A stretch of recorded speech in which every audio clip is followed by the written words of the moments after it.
Salut, ici Maxime Johnson. Cette semaine, je vais vous parler de quelque chose d'un peu différent. Je vais vous parler du Bebop Drone de Parrot. Le Bebop Drone, c'est le successeur, si on veut, du Parrot AR Drone, qui est un des premiers drones vraiment commerciaux à avoir connu quand même assez de succès et du moins avoir joui d'une très bonne publicité. Donc, le Bebop Drone qu'on voit ici, c'est un drone qui est un peu plus professionnel, si on veut, mais qui n'est pas non plus un drone professionnel à proprement parler. En fait, pour moi, c'est un peu entre les deux. C'est à mi-chemin entre un drone professionnel et un drone jouet, finalement. En fait, à mi-chemin, c'est pas très gentil. C'est beaucoup plus près d'un drone professionnel que d'un jouet, mais sans totalement franchir la limite. Alors, on va voir pourquoi. Le Parrot Bebop Drone, donc c'est un drone qui offre de bonnes caractéristiques, de bonnes performances. C'est un drone qui va à 13 mètres par seconde, qui peut monter à 150 mètres d'altitude, qui a une portée de 250 mètres, et donc on est vraiment très loin là, du AR Drone, et on est très loin aussi de d'autres drones qui sont un petit peu moins chers. Donc celui-ci, il est 650 $. Ceci dit, on n'est pas complètement professionnel. Par exemple, le drone est équipé d'une caméra, on va en parler tantôt, et cette caméra-là, elle n'a pas la qualité d'une GoPro ou d'une grande ou d'une caméra haut de gamme. Donc, c'est pas, on peut pas vraiment faire un usage pour son emploi, par exemple. Le drone est très, très stable. Quand il est dans les airs, il ne bouge pas, mais je peux pas non plus là, le faire aller au vent, parce qu'au vent, il bouge un peu, et là, c'est pas mortel, mais si vous filmez quelque chose, par exemple, ça ne marchera pas. Maintenant, pourquoi je dis que c'est en partie un jouet? C'est parce que c'est juste vraiment amusant. Dès que vous sortez avec ce drone-là là, dans la rue, et pour vous rendre vers où vous allez, vous vous sentez comme un enfant de 8 ans avec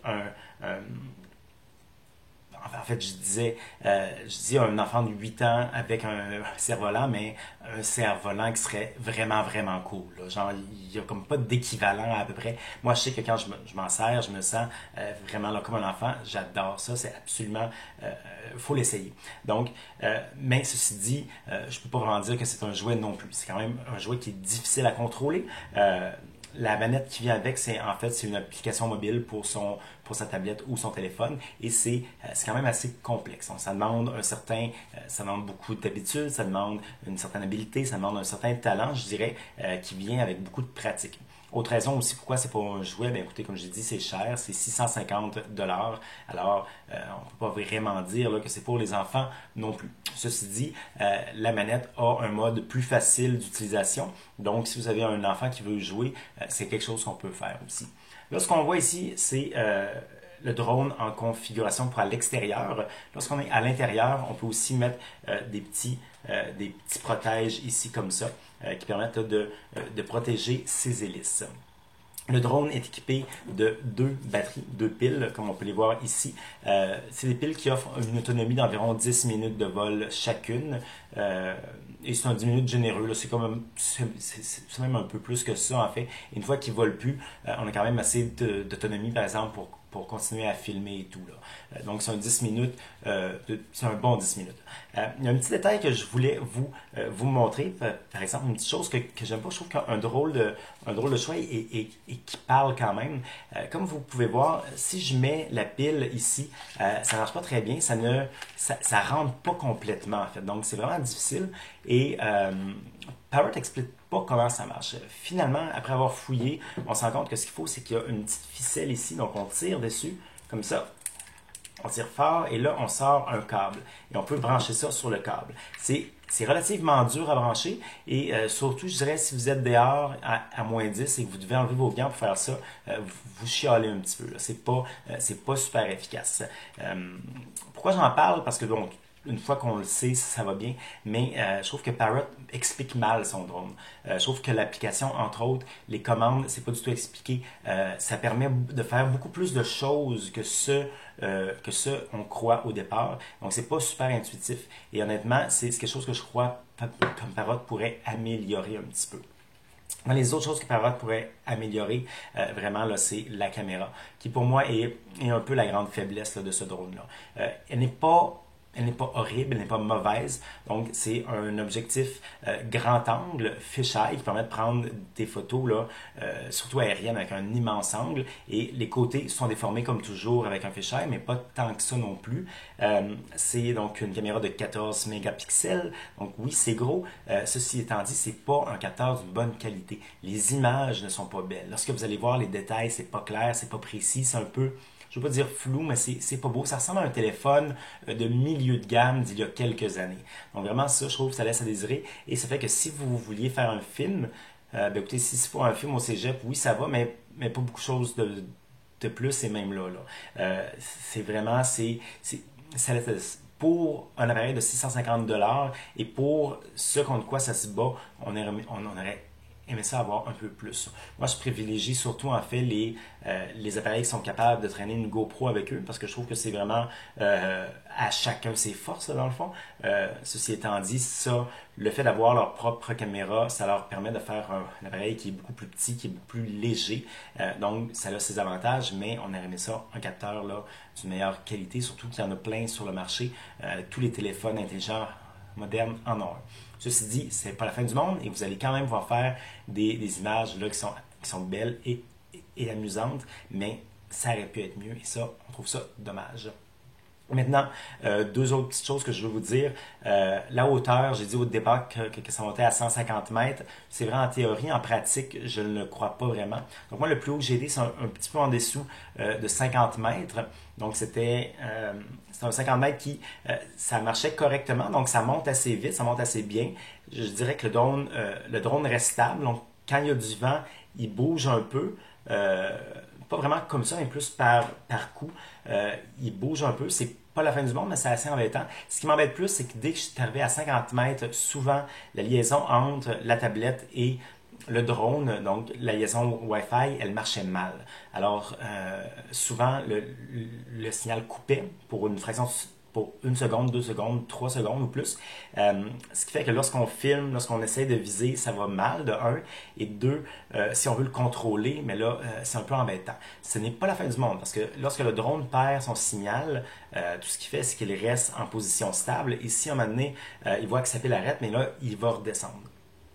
À 50 mètres, est-ce qu'il va redescendre? Attends, je sais pas, parce que c'est très long redescendre, beaucoup plus que de monter. Donc ça, c'est une chose à avoir. Et surtout, quand le signal lâche, ça peut être comme embêtant. Moi, je sais qu'à 50 mètres, j'ai eu le drone s'est fait visiter une fois par beaucoup d'oiseaux qui tournaient autour et j'ai eu beaucoup de difficultés à le ramener. Là. Donc, c'est quelque chose à considérer. Surtout que s'il fait une chute de 50 mètres, ben oubliez ça, là, vous perdez votre drone. Là.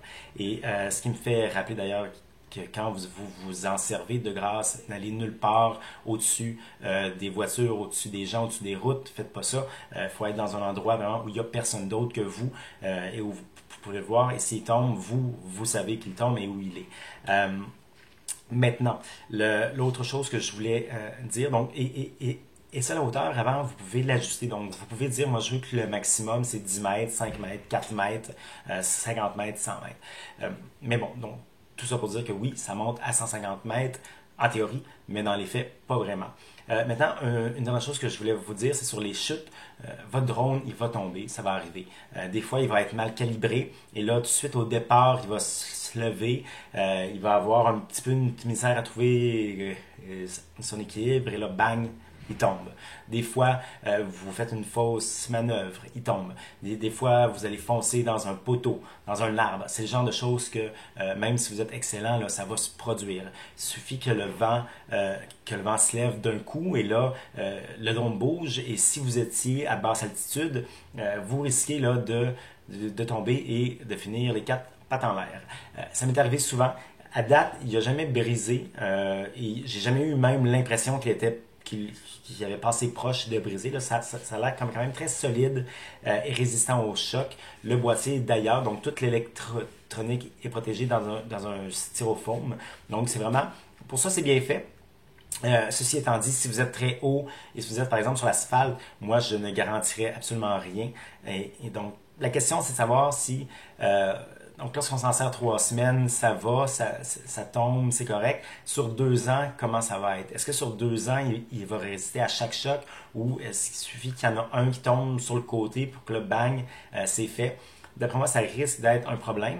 Ça risque d'être un problème auquel les propriétaires de Parrot Bebop Drone vont être confrontés. Ils vont avoir à eux-mêmes gérer leur, disons, jusqu'où ils se sentent à l'aise. Parce que on s'entend, ce qui est le fun avec ça, c'est de prendre l'application qui est vraiment très, très polyvalente et qui permet de faire beaucoup de choses, de faire des cascades, des pirouettes et tout. Et donc, ça va être de prendre cette application-là et de décider soi-même c'est quoi notre seuil de tolérance au risque pour le bebop. Parce que c'est quand même 650 $, donc on ne veut pas non plus le casser en dedans d'un mois parce qu'on a essayé là, de voler d'une façon impressionnante là, pour son YouTube. Donc, c'est sûr que moi, j'ai pas eu ce problème-là parce que c'est un appareil qu'on m'a prêté et que je rends, donc j'étais prêt à courir des risques de plus. Mais si ça avait été mon argent à moi, mon 650 $, je suis pas convaincu là, que j'aurais été, que je m'en serais permis autant. Alors, je tenais à vous le dire pour que vous le gardiez, vous gardiez ceci en tête, parce que c'est un drone qui est, c'est pas un drone pépère, c'est pas un drone qui est conçu pour rouler pour voler lentement là, tranquillement comme ça. Là. Non, non, c'est quelque chose qui va vite, c'est quelque chose qui accélère, c'est quelque chose qui tourne vite, et une fois que vous avez cette manette là dans les mains, vous allez vouloir pousser à l'extrême. Là. Et ceci étant dit, c'est quand même ça qui est bien, c'est que ce drone-là vous permet justement de pousser un peu. Ce que le AR drone ne permettait pas vraiment et ce que beaucoup d'autres drones ne permettent pas là, souvent. Alors, le Bebop drone, pardon, est offert pour 650 $.